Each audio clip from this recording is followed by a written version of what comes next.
అదే ఒకసారి ఇంతకుముందు గతంలో వైఎస్ఆర్సీపీ ప్రభుత్వ హయాంలో ఈరోజు ప్రతి రైతు కూడా ఏ విషయాలు గుర్తు తెచ్చుకుంటా ఉన్నాడు. ఏ రోజు ఏ రైతు కూడా పంట నష్టం జరిగితే ఇబ్బంది పడే పరిస్థితి రావాల్సి వస్తుంది అని ఏ రోజు ఏ రైతు అధైర్యపడాల. గతంలో వైఎస్ఆర్సీపీ ప్రభుత్వ హయాంలో ప్రతి రైతుకు ఒక భరోసా ఉండేది. పంట గన నష్టం జరిగిందనంటే జగనన్న ఉన్నాడు, ఉచిత పంటల బీమా ఉంది, వెంటనే మాకు డబ్బులు వస్తాయి.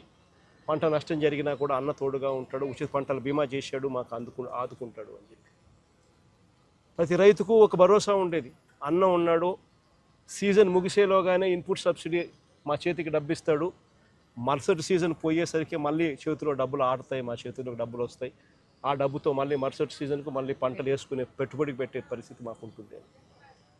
పెట్టుబడి మొదలయ్యేసరికి రైతుకు భరోసా ఉండేది. రైతు భరోసా కింద అన్న ఉన్నాడు, 13,500 మాట చెప్పాడు. మాట చెప్పిన ప్రకారం ప్రతి సంవత్సరం ఖచ్చితంగా ఇచ్చాడు.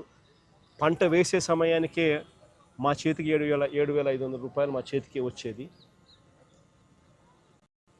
అక్టోబర్లో మరో 4,000 ఇచ్చేవాళ్ళు, మన జనవరిలో మరో 2,000 వచ్చేది. ఖచ్చితంగా 13,500 ఆయన చెప్పిన ప్రకారం ఖచ్చితంగా ప్రతి సంవత్సరం ఆయన ఇచ్చేవాడు పెట్టుబడికి సహాయంగా అని చెప్పి ప్రతి రైతుకు ఒక భరోసా ఉంటుంది. ఏ రైతుకైనా కూడా ఆర్బీకే అనేది చేయి పట్టుకుని నడిపించే ఒక వ్యవస్థగా ఉంటుంది.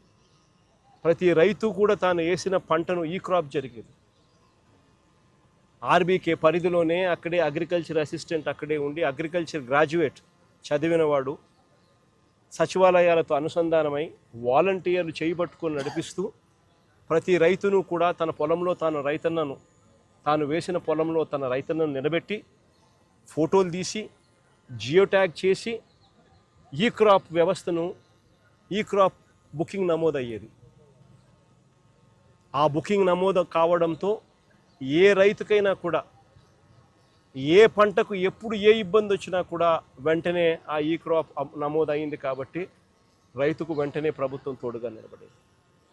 ఆ ఆర్బీకే పరిధిలో ఏ రైతుకన్నా కూడా గిట్టుబాటు ధర రాని పరిస్థితి ఉన్నప్పుడు ఆ ఆర్బీకేలోనే పంటలు ఈ రేట్లకు కొనుగోలు చేస్తాము, ఈ రేటు కన్నా తక్కువ పడిపోతే ప్రభుత్వం ఇంటర్వ్యూన్ అవుతుంది, వెంటనే రైతుకు తోడుగా నిలబడుతుంది అని ఒక భరోసా ఇస్తూ ఒక మార్కెట్ ఒక మినిమం రేట్లు, గిట్టుబాటు రేట్లు, ఎంఎస్పీ మినిమం రేట్లు, ఆర్బీకే రేట్లు పెట్టుండేవారు గత వైఎస్ఆర్సీపీ ప్రభుత్వంలో.